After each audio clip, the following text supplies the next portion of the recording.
l'association Alcool, Addiction et Travail, qui réunit une dizaine de bénévoles chaque mois pour monter cette journée annuelle. On fait actuellement au niveau de la Chambre de commerce et d'industrie du Havre. Le fait qu'on soit toujours aussi nombreux à ces journées montre l'intérêt de la journée et la nécessité pour les personnes d'avoir un temps d'échange entre elles et de réfléchir à leurs pratiques.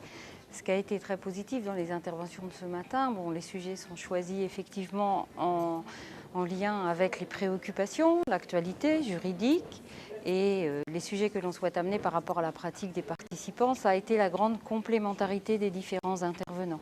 Alors cette année, on a cherché, comme d'habitude d'ailleurs, à être très, très pluriel.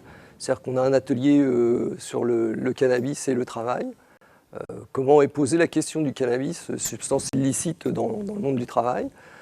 On a un atelier sur les médicaments et le travail, dans le fait de se dire aussi, peut-on se soigner pour travailler et doit-on se soigner aussi pour travailler? C'est ce qui pose aussi la question du dopage dans les entreprises et ne pas voir simplement la prise de médicaments comme quelque chose qui résulte de la consommation d'un individu pour traiter un problème, mais aussi regarder cette chose dans la dimension globale de quel est l'impact que le travail peut avoir, les organisations, ou que ce soit les styles de management, sur les prises et les consommations de médicaments.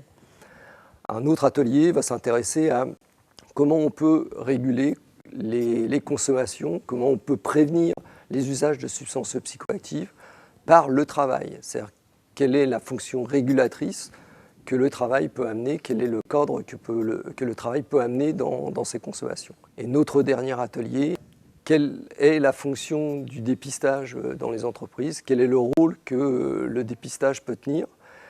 Est-ce que c'est simplement la recherche d'externaliser les consommations en repoussant ça dans la sphère privée?